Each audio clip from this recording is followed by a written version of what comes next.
everyone. Welcome back to Coach Quip. I'm Coach Robyn. I'm Coach Chris. And this is episode 184, where today we're going to be talking about our new summer-fall season and how to pay it forward for fellow runners.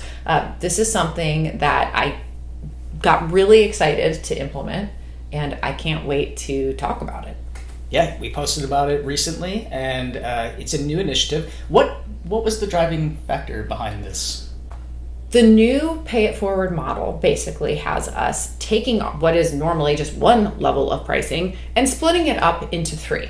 So this is something that Coach Patty, who's our GM here at Edge, had brought up because she knew about a yoga studio that has pricing like this. So we've talked a lot about, how you could implement it.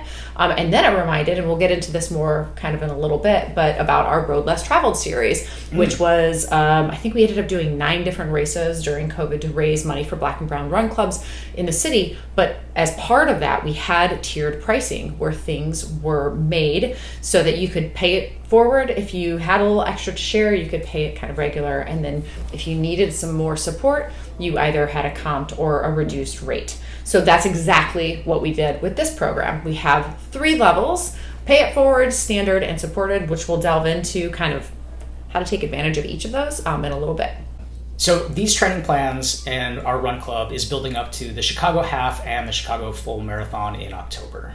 Well, let's talk about why this is important, though, to have structured running for everybody, because we know heading into the summer, we have our athletes that are training for halves and fulls, and they're building up more intense workouts, more longer distances, and runners need to know how to put it all together, right? So we need to be strategic with our periodized programming when we are working towards a race. So why does this matter when we're tackling half and full distances? Yeah, absolutely. So the first is going to be gradual progression, right? And this is like, it sounds so lame, but you need it.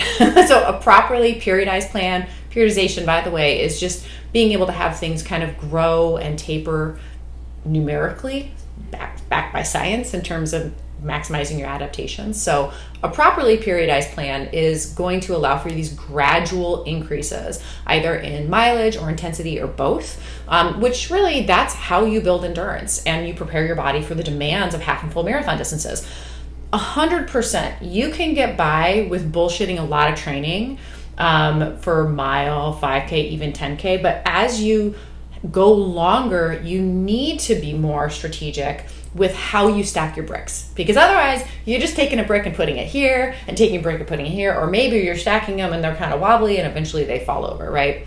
An example of gradual progression can be that you start, let's say it's an 18-week plan, you start with 3 runs a week, right? And maybe your total mileage is like 20 miles total. At the end of your season, your peak is somewhere 2 to 3 weeks before the end is going to maybe be 4 to 5 runs with 40 plus miles total, right? But you need to be able to get there gradually and allowing for load weeks and deload weeks to allow those fitness adaptations happening, right? Because we know that fitness only happens through the recovery phase. We say that over and over and over. Whether that's a recovery week or a recovery day, it needs to be strategic and gradual. Next up is balance training. So we need our plan when we're building towards these longer distances to have a variety of types of workouts to be the most effective. So we need to have longer runs, we need to have the speed and the tempo runs, but we also need easy and recovery runs so that we can build that well-rounded fitness base and grow all of the training zones that we need to be able to be successful on race day. See this a lot with run clubs. So we have these social runs that are set up, which are amazing because it's an opportunity for us to run with other people, to do something social, which was so important during COVID as well. Like in coming off of COVID, that connection, that community, and all of the good things that we get from running with other people. But using that as the basis of a training plan just doesn't work because they lean to either be too hard when they're not supposed to be or too social when that's not what your training should call for. So we like when athletes have the periodized training that includes all of the different types of workouts, but does it strategically. So you might have a hard workout that is part of a run club that you can drop in on, but is it the right workout for you where you're at in your plan? Yeah, just because you can doesn't mean you should, Mm-hmm. right? Which is hard because at its base, I love it that people are showing up and running together and doing things. But when we're putting it through the lens of half and full training, we need to be a little bit, and by that a lot of it, more intentional with how we build. Yeah, and we're not saying that there's no place for these runs in strategic training. There certainly can be, and a good coach can work in any sort of run club run that you would want to do. And when I say run club here, I'm thinking run club different than our run club, right? I'm talking about our community groups that are meeting up, not necessarily what we call Edge Run Club, which is our structured training. Third, you saw this coming, injury prevention. With running, a lot of times it's not a matter of if you get injured, it's when, right? And I don't want to sound like Dr. Doom there, but at the end of the day, it has the highest injury rate because it's the highest load rate of any cardio activity, and it's a single leg exercise, right? So we can prevent injury with periodized programming and strong seasons by incorporating things like rest days, recovery runs, strength, cross training. A good training plan is going to help prevent overtraining and injuries, which are absolutely the most common pitfalls for half and full marathon runners. We say this all the time here, but when we're talking about a cardio exercise, your cardiopulmonary system, so your heart and your lungs, are always going to adapt faster than your musculoskeletal system, right? So you can go out for a 3-mile run and feel really, really good. And the next day you're like, you know what, I'm going to make it 6. And then you wake up and your IT band shot. That's why, because the gap between cardiopulmonary and musculoskeletal is the greatest. And the best way to close that gap is usually strength training, but also making sure that you're allowing for appropriate fitness adaptations in between runs and in between training or build weeks. And that's exactly what that scaled progression does. It makes sure that we don't go too far, too fast. Next up is optimized performance and recovery. So this is just kind of the concise way of saying everything that we've just said before. A well-designed plan can help you optimize your training for peak performance on race day and beyond by incorporating specific training and tapering strategies. So they really need to have math worked in, right? And it doesn't need to be super complicated math. Like a very typical one is week on week building about 10% on volume. And then maybe we have 3 build weeks and 1 recovery week in a 4-week training block. But we here at Edge, we base our plans, we write them fresh every season. Not that we start from scratch, but we just take the prior season and we have the benefit of as well coaching a lot of athletes one-on-one, so we can really kind of dig into what worked, what didn't, what needs to be adjusted. Things like for us, I know recovery intervals have grown exponentially over the last 7 years. That's just what science is saying to do from a speed and tempo standpoint. And then interestingly, post-COVID, we're still down about 10% on volume. And that's not to say that people aren't running just as fast, if not faster. We have higher life stress levels, which means that we don't need as much training stimulus to effectuate the same change. So we don't, sometimes I look at our pre-COVID plans and I'm like, holy hell, like this, it wasn't high volume, but like we wouldn't hand that out to the general public today for good reason, because we just don't need the same amount of oomph to effectuate some really fantastic performances. We would run the risk of breaking people. Oh, we would destroy people if we gave the pre-COVID plans to folks now. It's wild very to think different. About. And that's a result of continued education. So all of our coaches, have continuing education. You do continuing education, get new certifications all the time, and we're constantly paying attention to how the science is evolving, which is really cool to see the way the plans have changed. All right, the final benefit here is time management. So having a training plan can help you allocate time effectively for your runs and for your other training, like those key strength sessions, to make it easier to fit your training into your busy schedule. I was just talking to an athlete about this yesterday. They were saying that when they went to a freelance schedule, they thought they would have a ton of time to do their training. And what they found, and I can also attest to this, is that life will get away, right? Like your projects will expand to the amount of time that you allot them. And if you have that free-flowing, fluctuating schedule, it can be really difficult if you don't anchor it with something. And so what we were talking about is using their training plan to be the anchor of their work and life schedule. Because as a freelancer, when you have the option to do anything at any time, sometimes nothing gets done. There's no structure. So this is a beautiful thing to have a structured training plan for time management.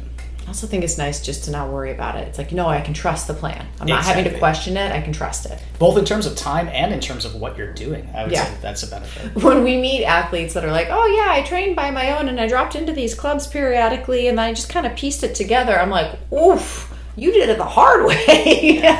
There are way smoother ways. So, okay, knowing all of that of like why we need some periodized programming when we're dealing with things like half and full marathons, just being real, things are about to get more real, right? So things get a little bit harder. It helps to have more support during these seasons where we are needing to like really kind of build volume and intentionality, but we are very aware that these things cost money, right? We know firsthand, we have conversations with athletes, we get emails from athletes that are having hardships, especially right now, people losing their jobs or being very scared that they are. Mm-hmm. We know as a business how hard it is for people right now, and that a lot of you aren't okay and you feel very hesitant financially. And then we have some that are okay still, right?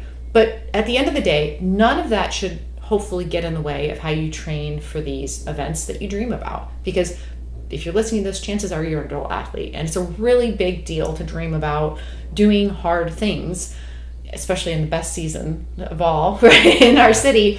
And we don't want that to be a reason, you being worried about paying for things, to be a reason that you don't participate. And the people that are doing okay want to have a way to help out. Yeah, so enter creating run equity. We love this. So let's talk a little bit about the Road Less Traveled series, because I forgot about that until recently when you had mentioned it a couple weeks ago. And it was such a great initiative, such a cool program. First of all, it brought the community together during COVID times when we were just all, really craving that connection. But what we did in terms of paying it forward is sort of the groundwork for this. Yeah, absolutely. And I have to give full due to Matthew Manning and Courtney Phillips Manning on this of Gumbo Fit, because when we worked with them for the Road Less Traveled series, they are the ones that truly kind of came up with the pay it forward model. I think they even came up with the term.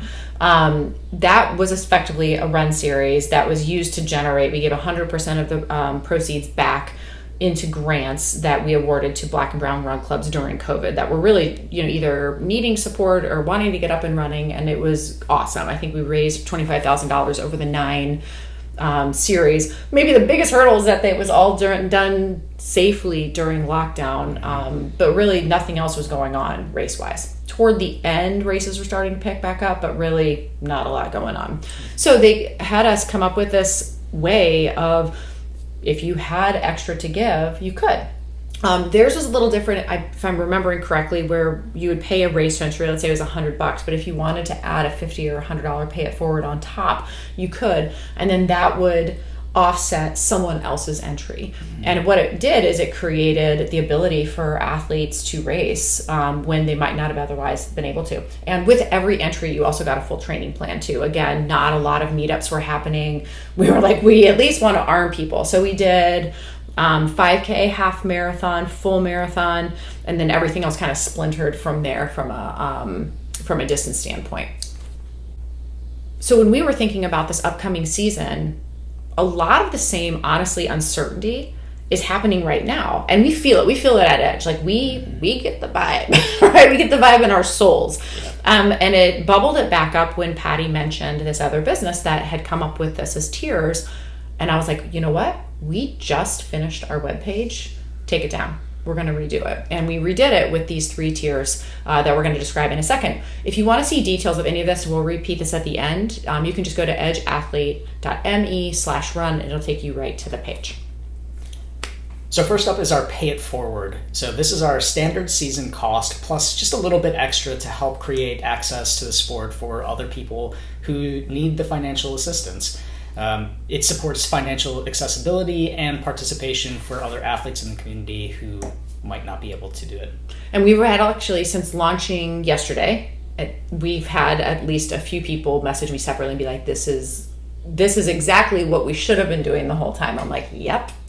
Just took us a little bit longer. Yeah. It's amazing that I love that people, we knew that there would be a good response to this because Edge is a community more than anything else. And so I think that you can really see what community means to people when we release this and people are interested. Well, and I think too, if it makes them feel more comfortable to pay any of the levels, but they also know that if they pay one level, it might be the case that they, in a subsequent season pay a different one, right? Mm-hmm. And that's that flex allows people to feel, that empowered by making decisions based on what they can afford.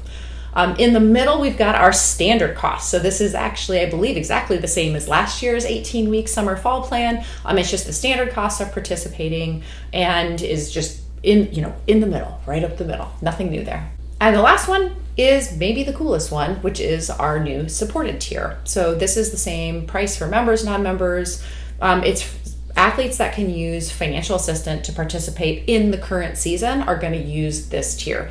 The fee, in addition, is going to be distributed into separate $25 monthly fees. So the cost for the supported is $100 and is $25 upon sign up. And then for the next 3 months, so for total, is going to be a $25 fee, and then you're good. So not only do we have it as a reduced rate, but we also have it split up so that it's a little bit more manageable in chunks. Something to know about this, just because we're mindful as well, we do have a limited number of supported registrations. So, just be mindful of selecting that, like if you're one that needs it. That being said, if they are sold out and you still need a supported level, just email us at admin@, or you can DM, admin@edgeathletelounge.com, or you can DM on Instagram. It goes to me, and, happy to, work with you. So just know that on the supported tier. I love that we're doing this. I think it was really important that this was the next step that we take, because we are really mindful of the moment in time that we're in, right? And we do, as coaches and as community, hear the struggles that other people are having and hear that other people want to help. So this is a way to do both. And like Coach Robyn said, you're not locked into any of these. So if you are at a time where this season you can pay a little bit extra, or next season you need the help, that's also an option for you. Or if you take the supported tier this year and then find yourself in a better financial situation, the idea is that we want to continue to pay it forward. So that's the thought process. All right, for full details on the season, which launches June 9th, right now I should have said this at the beginning, we are targeting the Chicago half, end of September, as well as Chicago Marathon, but it can be paired with any fall half and full. But just head to edgeathlete.me/run and you will see the really pretty little chart showing the 3 levels, as well as all the things that are included with training. All right, thanks all. Till next time. Thanks for listening to Coach Quip. Original music performed by Mend. Follow us online on Instagram, Facebook, and Twitter at Edge Athlete Lounge. Our podcast lives in the blog section of our website. Don't forget to subscribe, rate, and review this podcast, and you can check out the show notes for additional ways to contact us. Ready, set, onward we go.